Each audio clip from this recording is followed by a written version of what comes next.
Because this is the deadline day for the release of the Epstein files in the United States, as mandated by an act of Congress last month. Let's go live to the US now to join analyst Aiden Smith. A very good morning to you again here on Sky News, Aiden. Thanks for joining us. How much fanfare has there been where you are ahead of this Epstein files release? I think that is something where, especially in the last few months, where even really casual observers, people who didn't really care about politics one way or another, and certainly weren't fans of Biden or Harris last year or prior, you see it especially across social media, but just also talking to people in real life about when you hear Trump's name, there's so many just kind of casual jokes about the Epstein files, the revelations, memes related to, allegations that the White House has intentionally delayed the release of the reports. It's something where, as it's been kind of pushed back as the can has gotten kicked down the road in terms of actually releasing it, that's really just built up more fanfare for its eventual release. And obviously, if you're the White House and you're in that position, you would want it to be a case whereby not, fully engaging with it, that it would kind of flicker down as a story. But as we're seeing, especially with the news in Venezuela tensions and whatnot, there's so many people watching who, for better or for worse, do see this as something where the Trump administration is trying to pivot to a new issue to kind of get heat off of the Epstein controversy.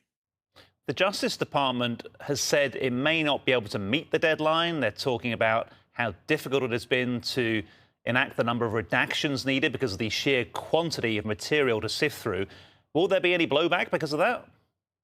Totally. I mean, that's one of those things where, regardless of how one feels about Mr. Trump or his administration, there are obviously in doing anything in America, there's so many lawyers involved in every aspect of governmental processes, federal, state level, municipal.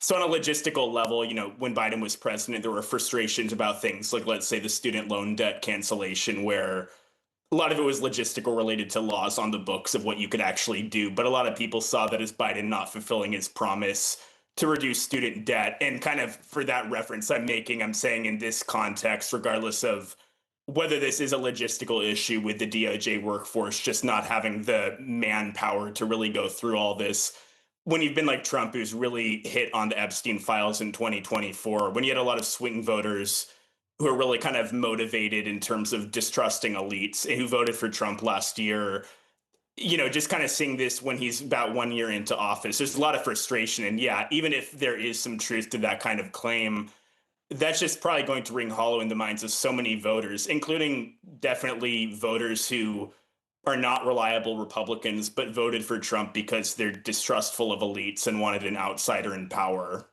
So perhaps no surprise that Donald Trump is choosing to hold a press conference before this full release. Normally, he's quite good at facing these tricky issues head on. It's part of the reason that the media continues to have a fascination with him, despite sort of some criticism aimed at his administration. Do you think he's looking to make a big headline announcement now as we're speaking to try and turn attention away from this issue?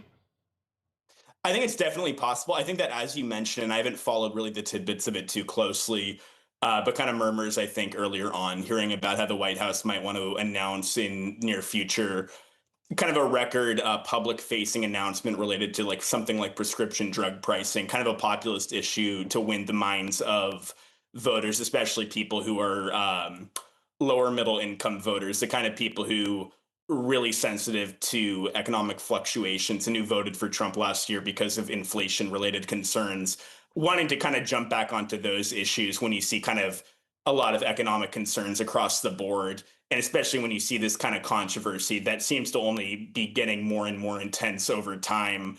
But yeah, no, I think it's definitely possible that we'll kind of continue to see they can get kicked down the road in coming months. I imagine at some point this will come to like a boil and we'll have to see the actual files get released.